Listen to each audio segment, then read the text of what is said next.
Here's the first thing, and we'll start, and we're going to go left to right, or no, right to left on this. So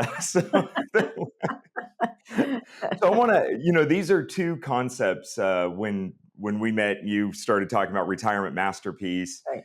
I kind of had this philosophy on perfect life, and they're both cool enough terms, I guess. So I want to start with you on the retirement masterpiece, and just how do you see that? What's the difference between a retirement plan and a retirement masterpiece? All of that good stuff. Well, it's interesting, right? Because most people, right, even when we talk, right, they talk to the other consultants in our group. It's interesting because most people go immediately to the financial plan. Makes sense, right? You got to have the money to live out the life you want. But the problem is most people look at the money, but they have not looked at the life they want to live.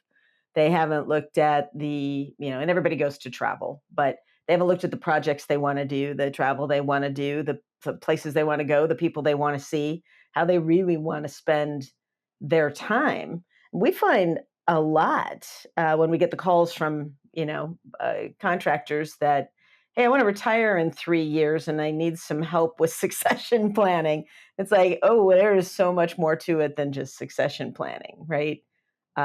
It's backing up into kind of mid-career and taking a look at where do you want to be, where do you want to go, and starting to run toward where you want to be. Because if we really, if you put life in big chunks, right? The big chunks are the first 20 years, give or take a few years, is all about kind of educating you on life, right? Whether that includes college or doesn't. It's the first kind of 20% of your life, assuming people are living to 100.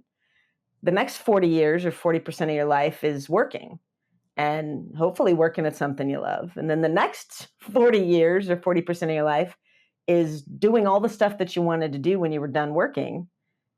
And so that middle 40 years really needs to pave the way for that. It needs to pay for that. It needs to emotionally set the stage for that, psychologically set the stage for that, and help you get to do the things that you really, really, have thought about, the things you really want to do. Some people want to go see every ballpark in the nation. Others want to spend more time with their family. Others want to see, all the seven wonders of the world. But it's a plan, right? It's a plan, and more than just financial is really where it ends up. So, but you've got the perfect life, which is kind of the same thing, but I guess mine's more a little more behavioral. I like your graph. Yours is behavior. Well, interesting. So mine's. I guess I'll go back to what shaped it. And the first time I think I put it in writing, just how I think about things, was probably about 2004. It's just before the kind of official quote unquote start of the business, the consulting business. But this is really when it goes back to, I guess, when I was a teenager, I was watching a lot of different people around me. I've just been an observant person. And I watched a lot of people, go through and do things that they had to do. We all have to do things that we must do to raise kids, pay the bills, whatever that takes. But I saw a lot of people going what I considered, even at 13, 14 years old, going too far down that road. And they were working towards retirement, but a retirement plan, the financial aspects of a retirement plan, which is great, and it's fine and dandy. And there's a million, and that has to be done. That's a prerequisite. But they weren't necessarily enjoying their life as they went along. Then I started to get, and that's one thing. That's a dreamy teenager or something like that. But then I start to get a little bit older, and I'm working my way up in my career, and you see some of those people passing away. I mean, life can take you out for any number of reasons. Sometimes earlier than we want. We don't, tomorrow is not guaranteed. So you're not. So to me, it's not living as if I'm going to die tomorrow, but it is looking at it. And I break things into two categories. There's the things that I have to go do. I may be excellent at it, but I don't necessarily love doing it, but I actually have to go do it. Like claims or litigation. I'm actually pretty good at it. I really just don't enjoy it that much.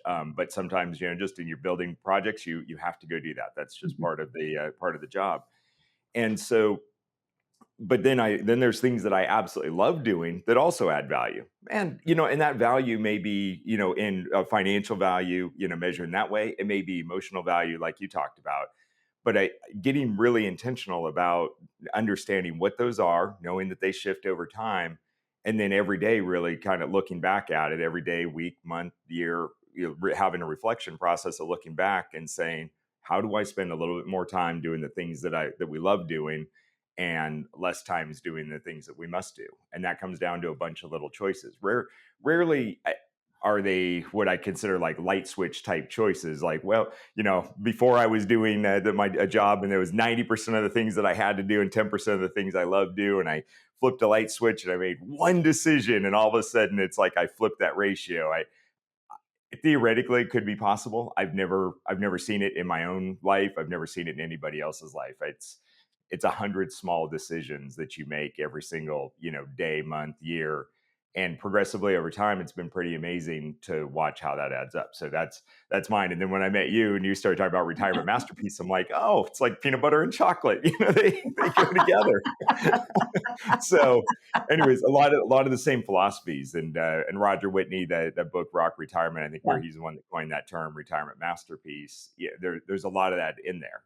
Even though he's a financial planner, and financial planning takes an aspect of it, he's really talking about designing the life that you want and thinking about how you stay vibrant and everything. So anyways, Yeah. I, I just kind of I look at it like this, and when we're coaching people, I mean, whether it's the owner of the business, or whatever stage they happen to be at. I was working with somebody earlier this week, and he's in his 40s, started up the business, and is doing fantastic. But it's still looking at him and going, "What do you really love doing? What aspects of the business do you really love doing?" Because that's going to shape a bit of how we design the organizational structure and the organizational development, the strategies and everything like that. And there's some things that he might have said, and he didn't, but he might have said, "No, I really love doing this." And it's like, nah, yeah, probably not going to work out, right? but luckily, the things that he really loved doing, we can go shape the organizational design and the organizational development, the strategies and everything around that. And so he will be able to spend more time progressively, over the next 5-10 years doing the things that he loves doing, and less time doing the things that just have to be done. And yet finding people, just because like I hate doing something, there's somebody else that absolutely loves doing the same thing that I hate doing. That's right. And That's that's the exactly beauty. right. Yeah, and that's the beauty of organizational development and trying to get people right roles, right fit. So anyways, we're starting here, right? This sets the foundation for everything we're going to talk about next.